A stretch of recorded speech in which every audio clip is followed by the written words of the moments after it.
అందుకే నమస్తే అండి, నేను మీ Pavan. Welcome to our channel. అటు ఇటు పోయి మళ్ళీ వివేకానంద గారి కేసు మీద పడ్డారు ఈ వైసీపీ నాయకులు. మొన్నటి వరకు తిరుమల లడ్డు కల్తీ కాలేదని చెప్పన్నారు. ఇప్పుడు వివేకానంద గారి కేసుకి జగన్మోహన్ రెడ్డి గారికి ఏంటి సంబంధం ఇట్లని చెప్పి గట్టిగా అడుగుతా ఉన్నారు. సరే, అదంతా పక్కన పెట్టేస్తే ఇప్పుడు మనం ఒక వీడియో చూద్దాం. ఆ తర్వాత మళ్ళీ మనం మాట్లాడుకుందాం. వైఎస్ఆర్సీపీ పార్టీ సంబంధించిన అధికార ప్రతినిధి జగన్మోహన్ రెడ్డి గారి గురించి ఏ విధంగా మాట్లాడుతూ ఉన్నాడు, వివేకానంద గారి కూతురు సునీత గారి గురించి ఏ విధంగా మాట్లాడుతూ ఉన్నారు, వివేకానంద గారిని అసలు ఎవరు చంపించేశారు, దీని వెనకాల ఎవరున్నారు ఇట్లని చెప్పి ఆ వీడియోలో మాట్లాడుతూ ఉన్నాడు. ఆ వీడియో మీ అందరికి ఒకసారి చూపిస్తాను. ఆ తర్వాత మళ్ళీ మనం మాట్లాడుకుందాం. 7 సంవత్సరాల నుంచి వివేకానంద గారి కూతురు సునీత గారు మా నాన్నని ఎవరు చంపారు, దీని వెనకాల ఎవరున్నారు, దీన్ని ఎవరు నుండి నడిపిస్తా ఉన్నారు ఇట్లని చెప్పి తెలుసుకోవాలని ప్రయత్నిస్తూ ఉంటే ఈ వైసీపీ నాయకులందరూ అడ్డుపడతా ఉన్నారు. లాస్ట్కి వివేకానంద గారి హత్యని సునీత గారి అకౌంట్లో వేస్తా ఉన్నారు. ఒకసారి ఈ వీడియో చూడండి, ఆ తర్వాత మళ్ళీ మనం మాట్లాడుకుందాం. స్టార్ట్ చేయండి. నేను అడుగుతా ఉన్న ప్రజలను అడగండి, వినయపూర్వకంగా అడుగుతా ఉన్న ప్రజలను మీరేమైనా అడగండి, మేమేమనుకో. జగన్మోహన్ రెడ్డి గారికి, భారతమ్మ గారికి, వివేకానంద రెడ్డి గారిని చంపించాల్సినటువంటి అవసరం ఏమైనా ఉందా? ఇక్కడ జగన్మోహన్ రెడ్డి గారు వివేకానంద గారిని చంపేశారు గిట్ అని చెప్పి నేను మాట్లాడాను, కానీ వివేకానంద గారి హత్య కేసులో జగన్మోహన్ రెడ్డి గారి హస్తం ఉందని చెప్పి నేనైతే వివరంగా చెప్పగలను. ఎందుకంటే రీసెంట్గా విజయసాయి రెడ్డి గారు చెప్పారు, మీ వైఎస్ఆర్సీపీ పార్టీలో ఉన్నప్పుడు జగన్మోహన్ రెడ్డి గారు నాకు కాల్ చేసి వివేకానంద గారు హార్ట్ అటాక్తో చనిపోయారు గిట్ అని చెప్పి మీడియాతో చెప్పమన్నారు. అదే మాట నేను మీడియాతో చెప్పానని చెప్పి మీ విజయసాయి రెడ్డి చెప్పడం జరిగింది ఆ రోజున. ఆ తర్వాత వివేకానంద గారు హార్ట్ అటాక్తో కాదు చనిపోయింది, గొడ్డలిపోటులో చంపేశారు గిట్లని చెప్పి వార్తల్లో వచ్చిన తర్వాత జగన్మోహన్ రెడ్డి గారు ఎందుకు అబద్ధం ఆడారు గిట్లని చెప్పి ఈ విషయం వెనకాల జగన్మోహన్ రెడ్డి గారి హస్తం ఉందా గిట్లని చెప్పి జగన్మోహన్ రెడ్డి గారిని అందరూ ప్రశ్నించడం జరిగింది. సో దానివల్ల జగన్మోహన్ రెడ్డి గారికి వివేకానంద గారి హత్యకి సంబంధం ఉంది గిట్లని చెప్పి మాట్లాడుతున్నాము. సో జగన్మోహన్ రెడ్డి గారే చంపేశారా, భారతిరెడ్డి గారే చంపించేశారా గిట్లని చెప్పి ఎవరు మాట్లాడతలా, మీరే చెప్తా ఉన్నారు. సరే, వివేకానంద గారి కూతురు సునీత గారు వాళ్ళ నాన్నని కోల్పోయి 7 years అవుతుంది, ఇప్పటికీ న్యాయం జరగలేదు గిట్లని చెప్పి అటు ఇటు తిరుగుతూ ఉంది. సరే, జగన్మోహన్ రెడ్డి గారు ప్రతిపక్ష హోదాలో ఉన్నాడు కదా, సరే అధికారంలో ఉన్నప్పుడు ఏమి చేయాలా, ప్రతిపక్ష హోదాలో ఉన్నప్పుడు ఇప్పుడైనా వివేకానంద గారి కూతురు సునీత గారికి తోడుగా ఉండాలి కదండి, ఉండలా? సరే, ఇంకేంటి, ఏమి లాభం? ఏం లాభం ఏంటి? నా సూటి ప్రశ్న. నా ప్రశ్న మరొకసారి సంధిస్తా ఉన్నా నేను. చెప్పండి. వివేకానంద రెడ్డి గారి హత్య వెనుక కుట్ర చేయాల్సినటువంటి అవసరం జగన్మోహన్ రెడ్డి గారికి, భారతమ్మకి ఏముందో చెప్పాలి, సూటిగా అడుగుతా. ఎందుకు లేదండి శివప్రసాద్ రెడ్డి గారు? అప్పట్లో జగన్మోహన్ రెడ్డి గారికి కోడికత్తితో దాడి చేసిన ఆ కేసులో ఇప్పటి వరకు జగన్మోహన్ రెడ్డి గారికి కోర్టు కూడా వెళ్ళాల. ఆ కోడికత్తి శ్రీనుని ఇప్పటి వరకు కలల. అరే ఈయన నిజంగానే కావాలని చేసిండు, కోడికత్తి శ్రీను నన్ను చంపాలనుకున్నట్టు వెళ్ళని చెప్పి ఒక్కసారి కూడా జగన్మోహన్ రెడ్డి గారికి వెళ్ళాలా. ఎందుకు వెళ్ళాలా? సింపతి వస్తుందని చెప్పి ఆ కోడికత్తి శ్రీనుని ఇప్పటి వరకు కలవాల. ఆ కోడికత్తి శ్రీను ఇప్పటికీ రోడ్ల మడి తిరుగుతూ ఉన్నాడు. అరే నేనే తప్పు చేయకపోయినా, ఆయన ఏ తప్పు చేయకపోయినా జగన్మోహన్ రెడ్డి గారికే నన్ను ఇదంతా చేయమని చెప్పి ఆ రోజు నుంచి ఇప్పటి వరకు ఈ కోడికత్తి శ్రీను ఫ్యామిలీ మొత్తం సఫర్ అవుతూ ఉంది. అంటే జగన్మోహన్ రెడ్డి గారే ఇదంతా చేయమన్నారు అని చెప్పి ఈ కోడికత్తి శ్రీను మాట్లాడుతూ ఉన్నారు. సో ఆ కేసులో ఈ జగన్మోహన్ రెడ్డి గారు ఇప్పటి వరకు ఒక్కసారి కూడా కోర్టుకు వెళ్ళాలా. సో ఇదంతా డ్రామా ఎందుకు? సింపతి వస్తుందండి.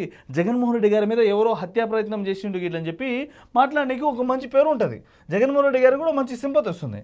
ఎందుకు ఎన్ని ప్లాన్ చేసుకోవాలి ఇట్లని చెప్పని కూడా మంచి మంచి ప్లాన్లు చేసుకోవచ్చు. ఇట్లనే జగన్మోహన్ రెడ్డి గారు వివేకానంద గారి కేసు గురించి కూడా ఇప్పుడు బయటికి తీసుకొస్తా ఉన్నాడు. ఏం లాభం ఉందో చెప్పాలా.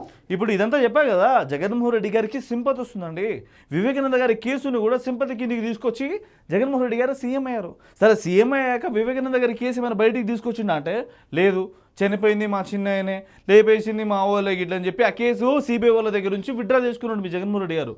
వివేకానంద గారి కూతురు సునీత గారికి ఏం తెలియకుండా. సో వివేకానంద గారి కూతురు సునీత గారు మా నాన్నని ఎవరు చంపారో వాళ్ళకి శిక్ష పడాలి ఇట్లని చెప్పి ఇప్పటి కోర్టులో మడి తిరుగుతూ ఉంది. సరే, మీ వైసీపీ నాయకులు వాళ్ళకి ఎట్లాగో తోడుగా లేరు, మరి ఇప్పుడైనా తోడుగా ఉండొచ్చు కదా.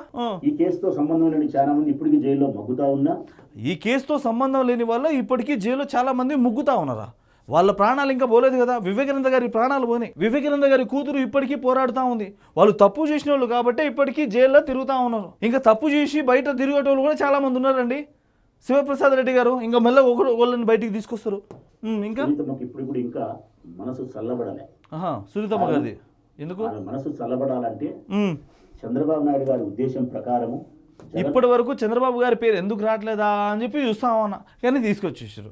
ఇక్కడ వివేకానంద గారి కూతురుకి, వివేకానంద గారి హత్యకి చంద్రబాబు గారికి ఏంటండి సంబంధము? ఆ చంద్రబాబు గారు ఏమో వాళ్ళ ఫ్యామిలీ మెంబరా? జగన్మోహన్ రెడ్డి గారు వాళ్ళ ఫ్యామిలీ మెంబరు. జగన్మోహన్ రెడ్డి గారికి కోపం రావాలి, జగన్మోహన్ రెడ్డి గారు ఇదంతా చేశారు ఇట్లని చెప్పి చెప్పాలి. కానీ నువ్వు డైరెక్ట్ చంద్రబాబు గారిని తీసుకొస్తే ఏంటండి? అరే ఫస్ట్ జగన్మోహన్ రెడ్డి గారు చేసిన నాటకాలన్నీ మళ్ళీ వీళ్ళు బయటికి తీసుకొస్తా ఉన్నారా? ఆ రోజు విజయసాయి రెడ్డి చెప్పింది అబద్ధం అంటారా, లేకుంటే మీ జగన్మోహన్ రెడ్డి చెప్పింది అబద్ధం అంటారా? దీనికి మీరు అందరూ క్లారిటీ ఇవ్వాలి. అంటే ఆ రోజున వివేకానంద గారు ఏ రోజైతే బాత్రూంలో చనిపోయి ఉన్నారో ఆ రోజు జగన్మోహన్ రెడ్డి గారు వివేకానంద గారికి కాల్ చేసి, ఇగో మా చిన్న వివేకానంద గారు హార్ట్ అటాక్తో చనిపోయారు గిట అని చెప్పి ఫోన్ చేసింది మీ జగన్మోహన్ రెడ్డి గారే కదా, అది చెప్పింది విజయసాయి రెడ్డి గారే కదా, అది మీ పార్టీలో ఉన్న వాళ్ళే కదా. సో వీళ్ళంతా మీ పార్టీలో ఉన్న వాళ్ళే ఇదంతా చేసి ఇప్పుడు వివేకానంద గారి కేసుని మళ్ళీ రోడ్డు మీద తీసుకొస్తా ఉన్నారు. ఈ హత్య చేసింది వివేకానంద గారి కూతురు, వివేకానంద గారి అల్లుడు గిట్లని చెప్పి వాళ్ళ మీద పోట్రే చేస్తా ఉన్నారు. ఏంటండి అది? కొద్దిగానే ఉండాలండి బాబు. జగన్మోహన్ రెడ్డి గారిని, భారతమ్మ గారిని సిబిఐ విచారణకు పిలిపించాలా, విచారణ చెయ్యాలా? ఎందుకు చేయొద్దు? జగన్మోహన్ రెడ్డి గారికి సిబిఐ పిలిచి విచారణ ఎందుకు చేయొద్దు? ఆ రోజున మీరు ఫోన్ చేసి ఎందుకు హార్ట్ అటాక్ అని చెప్పి అన్నారు.